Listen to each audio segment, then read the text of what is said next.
Subscribe to The Honest Critique for current affairs, movie, book, and product reviews. Also, make sure you press the bell icon to get notified whenever we upload a new video.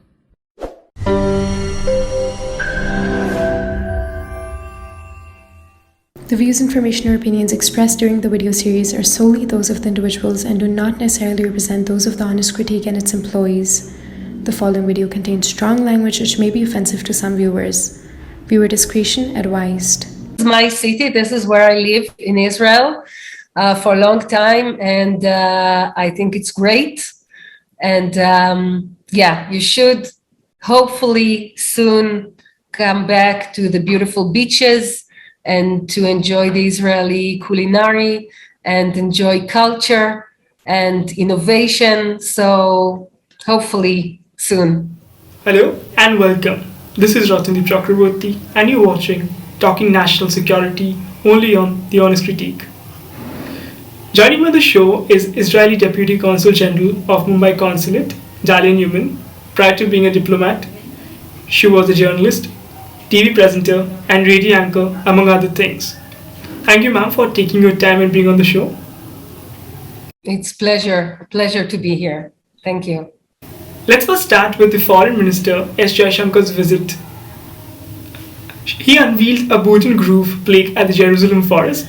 So could you tell us a little bit about the significance of the plaque and the people-to-people connection that India and Israel share at the moment?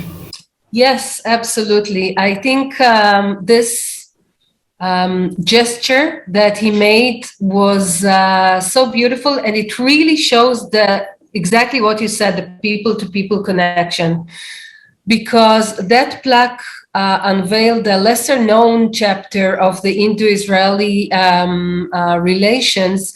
It goes back to the 60s and even the end of the 50s, when Indians were fascinated by Israel, the new country. India was also new back then, but Israel was a very young, small country with some ways of, with new kinds of communities. And the Indians were fascinated by that, and an expedition came to study closely those forms of communities known as kibbutzim. And they planted a few trees after visiting Israel and staying there for a good few months. And that was before diplomatic relations. And still, they came here, they were very warmly received, and the curiosity was mutual and the affection was mutual, again, back in the 60s. And by revealing that chapter, I think Dr. Jaishankar showed that the history of the friendship and the close ties between Israel and India go long way back, and that's what I take from this beautiful gesture. And he also did another quite touching thing. He took two rocks with him, two small rocks, and he said that one of them he will keep as a souvenir in his house in Delhi, and the other one he will return on his next visit to the forests of Jerusalem. So such a beautiful way to make sure that he will come back, he will visit again, and as a private person as well as an official representative of India and our close friend India. So there were primarily three key takeaways from the foreign minister's visit. Number one is free trade agreement, mutual recognition of the COVID-19 vaccine, which will allow free travel between the two countries. And the third one is Israel joining the India-led International Solar Alliance. Take us through the key three elements that got added to the bilateral relation between the two countries. So I will do that. I will gladly do that. But let me just again say that these three key agreements that were signed, as you said, along with other agreements that were signed or understandings that the sides reached, show how good this visit was. We see it as a really good visit. It was intimate. It was the chemistry was there. He got to see different sides of Israel. He stayed for a good few days, and he brought back such a positive spirit of this close friendship. And these are not just words, you know, because it really means something. It really, those visits, those high profile visits, when the people go back to their countries, the teams continue to work, the agreements continue to be formed, and then the people continue to enjoy them and develop them and deepen the bilateral relations. So these are not just words. It's really, there's a real significance there. So regarding what you asked, the trade, the free trade agreement is absolutely another sign of this close ties. India is the 6th trade partner for Israel and a very important economy in the world, as we all know. So the agreement is that the talks for this agreement will be renewed very soon, and hopefully the agreement itself will be signed in next year, in 2022. And that can have a tremendous significance for trade in both sides, importing, exporting, and continuing the collaboration and cooperation, economical cooperation between the two countries. So that's really important.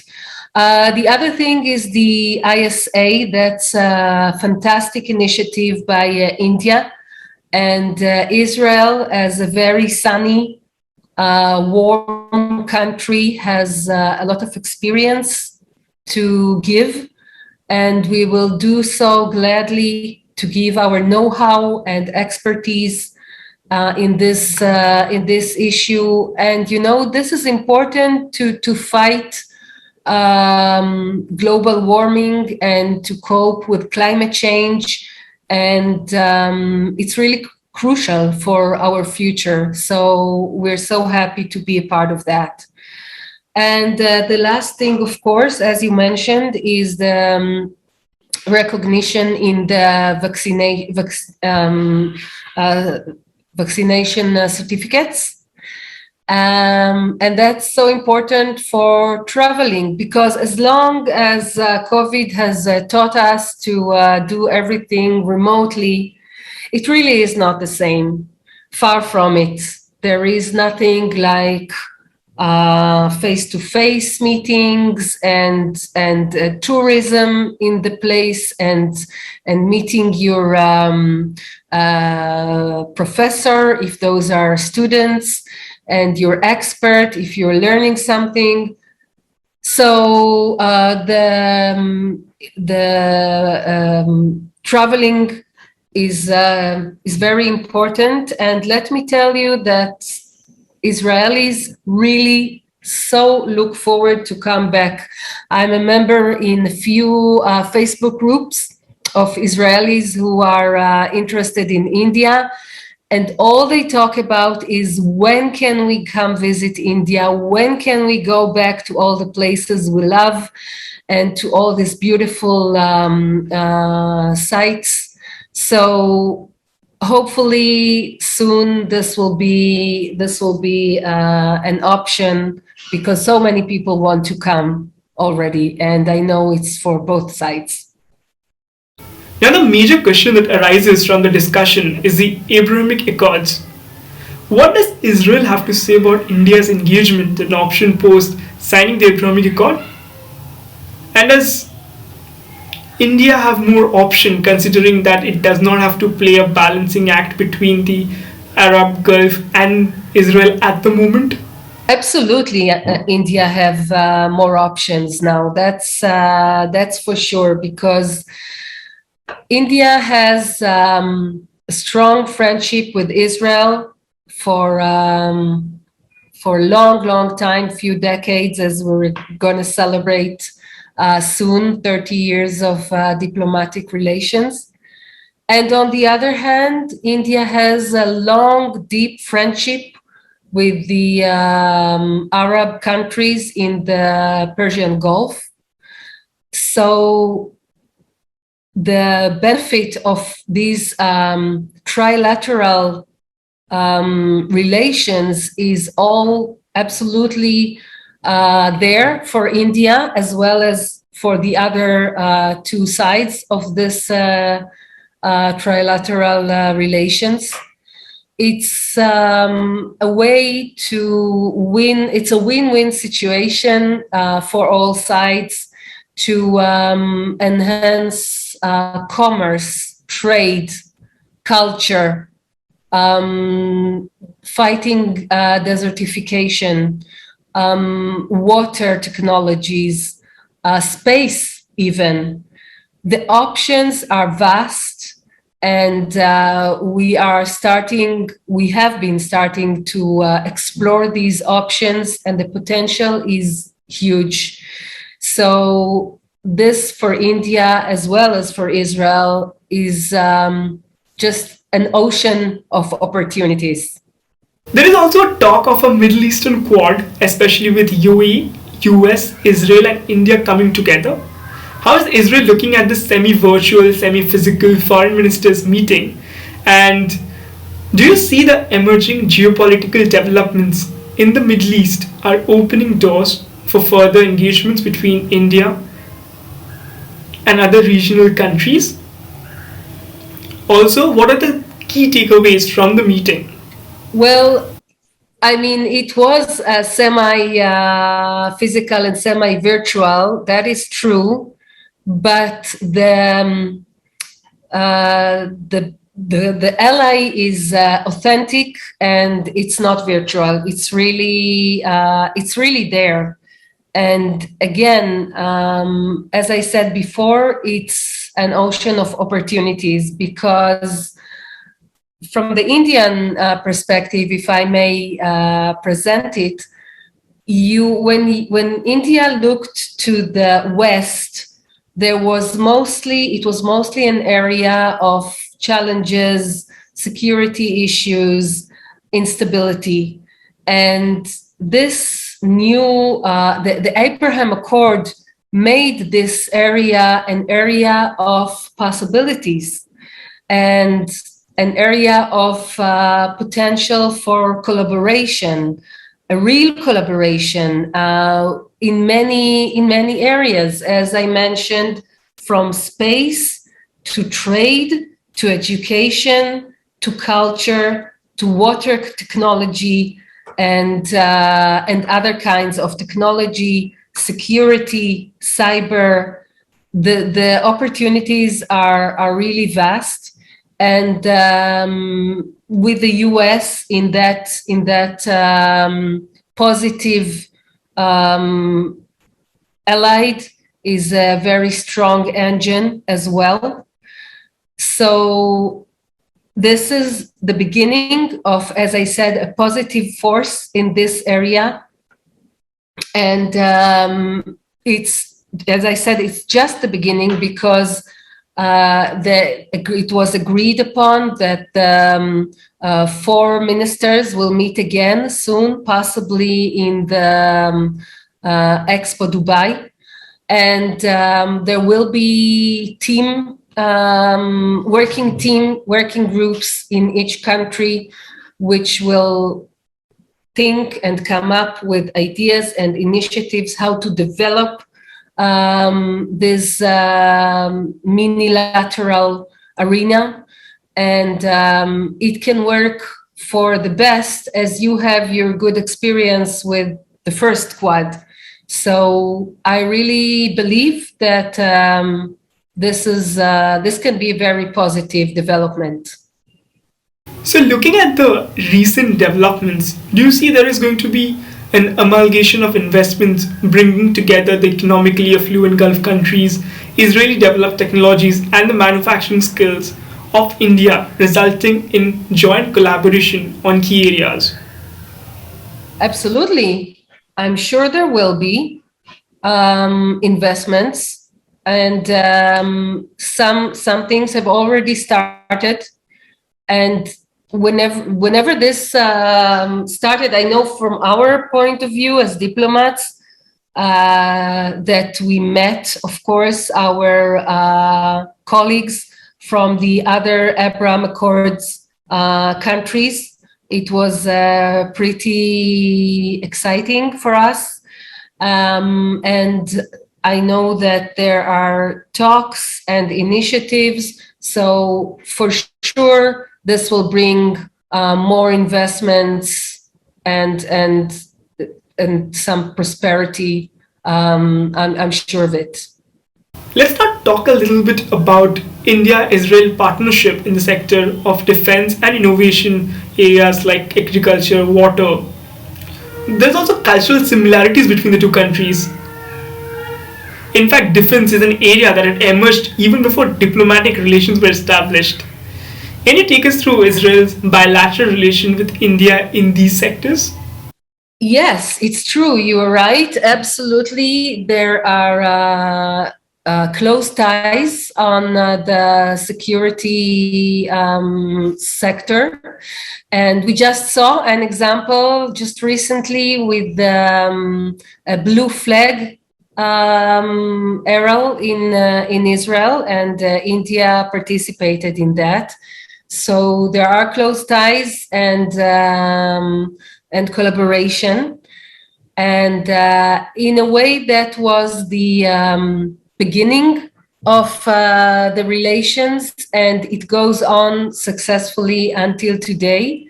However, it's we're happy to see that it expanded so much, went to close collaboration and sharing knowledge and sharing initiatives and exchanging knowledge in so many other fields.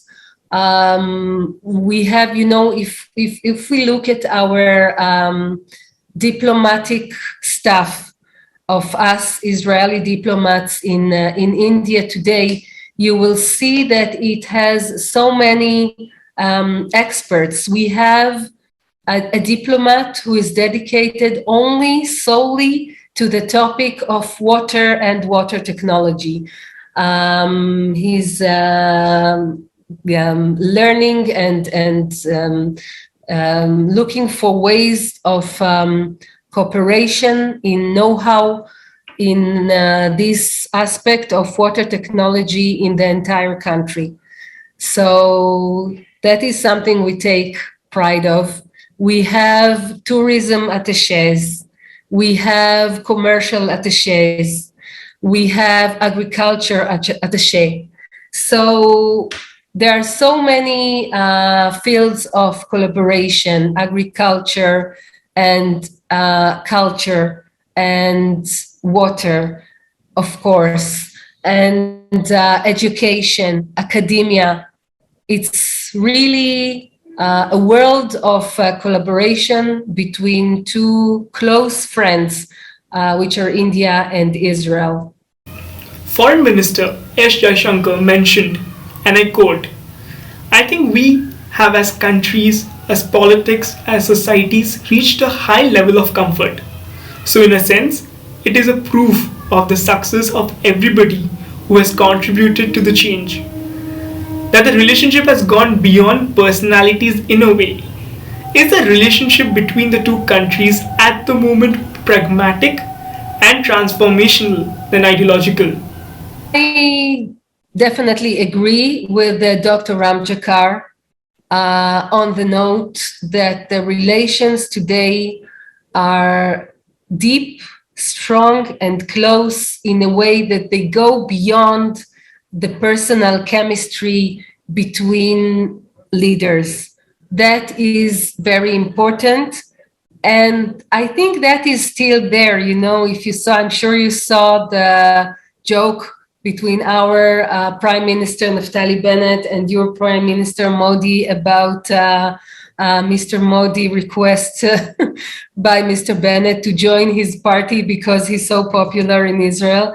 So the chemistry is there, but I definitely agree with Dr. Ramjakar that the connection today is far beyond specific chemistry between specific people. It is people-to-people relations. It's people to people, it's business to business. And I can feel that myself. If I can share with you, I've been to, I spent a Diwali vacation with my family in Rajasthan, which was beautiful. And people asked us in the palaces we visited and the safari that we visited and stuff, places, beautiful places that we've been, where are you from? And whenever we said Israel, we got such warm, welcoming feedback.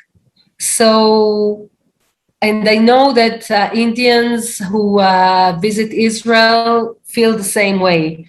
They get very warm feedback and they are treated as friends. So in that way, I agree with Dr. Ramjakar. This is a truly people-to-people, nation-to-nation, business-to-business ties. Let me now play the devil's advocate for a moment and ask you what the critics might say. The critics might still say that the two countries have had full diplomatic relation since 92. But it seems as an ideological convergence of the current ruling parties is what is really bringing the two countries together. What do you have to say about that? I think it takes time to build long, deep, close friendship like the ties we have today. It's not our friendship with India are not dependent on a specific person or a specific party or a specific ideology. They are now strategic. This is a strategic friendship, a very deep one. So, and it takes time to build it and to put the content in it and to make the agreements and to have people come and get to know the other country. And as I said, by now, it's definitely far beyond any party or ideology. But these things take time. It can't be built overnight. So now the ties are very deep. And as I said before, it's beyond this friendship by now has reached the state which it is not dependent on ideology or on a certain party. And actually, you know, the proof is in the pudding.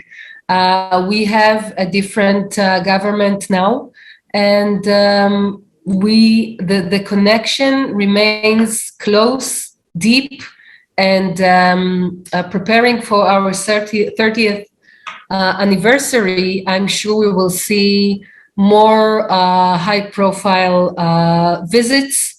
And we mentioned before the agreements. Things are moving forward. It's beyond a specific personality or ideology or party. Former Israeli Prime Minister Benjamin Netanyahu, on a visit to India in 2018, mentioned that both India and Israel face threats from radical Islam and they need to strengthen security cooperation. What can India learn from Israel's approach to deterring terrorism, and how do you see the strategic partnership between the two countries increasing, especially with the increase in defense contracts? There's a collaboration in many aspects. We mentioned before the blue flag drill that is a fantastic example for this close collaboration. It goes in many aspects of the security and anti-terror arena. And I'm sure it will continue to be that way. Agreements are signed all the time. Just yesterday was signed. So this cooperation is fruitful and important for both countries. India has always played a balancing act when it comes to the Israel-Palestine conflict. Even India's statement at the UNSC seeks a balance between its old ties with Palestine and the growing relations with Israel. How does Israel view India's balancing act, and is there a growing support for Israel in international forums from the Indian side? We welcome and appreciate the balanced position and the support from India.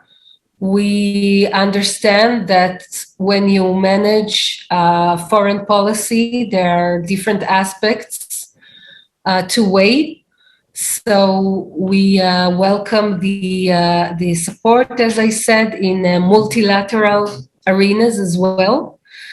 And, it takes me back to the Abraham Accords, because these agreements showed that it is opened the door really to countries, India among them, and other countries, to collaborate with Israel in a visible way without being afraid, or afraid is a hard, without hesitation regarding how will it seem in other issues, in the light of the Palestinian issue or such. We opened the door for that to allow countries to communicate with Israel, to collaborate, to do it publicly and not under the radar. And it's, again, a wonderful opportunity for Israel, as well as many other countries who wish to move forward with the collaboration with us. Now let's delve into the Israel story a little bit. Being a small country with a population of roughly 92 lakhs, how did it manage to grow economically, military, and create this giant hub for innovation? Thank you. First of all, thank you for the appreciation in this question. There are, books about this and studies about this, and but what I would say from my perspective as a born and raised Israeli, third generation, some of it, I think it's a combination of different things. Some of it is necessity. Israel, as you said, is a really small, tiny country. And we didn't have, up until recently, no natural resources of any sort, almost. There was no wealth. It was a new country. There wasn't any old industry to rely on.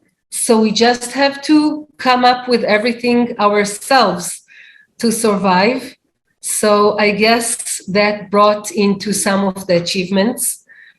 Some of it, I don't know, maybe the emphasis that the Jewish and Israeli community put on education. I know many Indians share the same values. So, that a hardworking mother breaking her back, working hard just to put children in a good college. So I know many Indians have the same experience. And so the emphasis on education is definitely there. And sometimes the military is a hub for creative young minds to start some cutting edge solutions and technologies.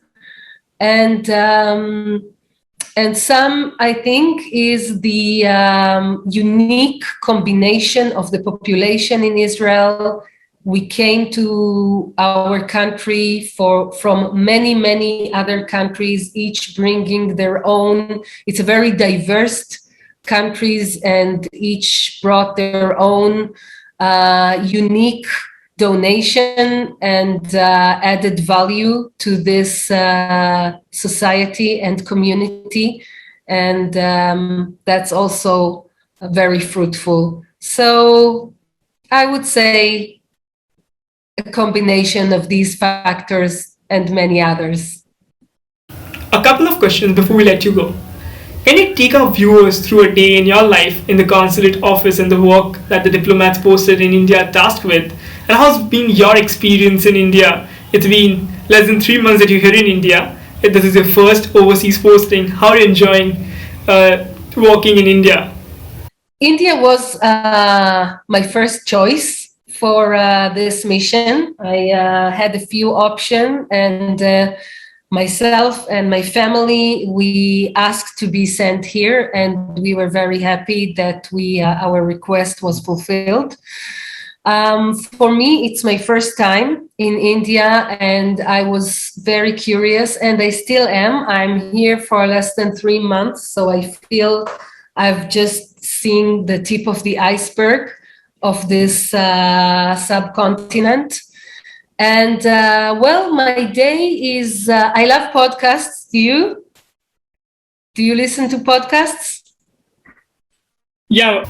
So I usually open my day with a podcast, usually an Indian current affair one. I listen to some, and then I catch up on things in Israel as well. I get to the office and I meet my colleagues and my staff, and I really enjoy just the day-to-day communication and connection with people in the streets of Mumbai and in the establishments of Mumbai. And I feel that people are really open to ideas. It's a land of possibilities. And I'm dealing with many, many topics. And I really like that. I'm dealing with culture and the communication and press, like what we're doing now, and with academia, education, NGOs, and civic society. And we deal with agriculture, science, innovation. So it's really very diverse. And that's a great privilege, I feel. And for me and my family, as I said, we've just been to Rajasthan and we enjoyed it so much. And we already kind of figuring out where our next vacation is going to be, because everything sounds so interesting and intriguing, and we want to go to visit all different places. And I enjoy the food, I must say, very much. So I didn't know it so well before I got here, and I found this world of delicious dishes I really like. So I really enjoy myself. I'm so happy that I got here, and it's important for me professionally and personally to do, whatever I can to bring India and Israel even closer together. Lastly, we have a lot of young viewers, and for them I'm asking this question. How can they engage with the Israeli consulate, and if they're interested in studying in Israel, what is your message for them? We welcome Indian students in Israel. The majority of, I'm not sure whether the majority of the international plans in Israel are from India or they are second place after the US. I'm not sure, but we have many students from India in Israel, and the universities really love them and would love to see more few people come to our fine universities. I think most of them have open days now, and I'll be happy to share with you the some details. And whoever is interested, please go to Study in Israel. Just click Study in Israel on Google, and you will find a lot of information and some options, possibilities, and scholarships and international plans. So do come. We would love to see you. Visit us, stay with us, be Israelis for a short while, and then go back to India and be ambassadors of Israel in India, in your communities. Thank you so much, ma'am, for taking your time and speaking to us. It's an honor and a privilege to host you. We look forward to hosting you in the future as well. Shalom and namaste. Shalom. Thank you so much for having me. Namaste.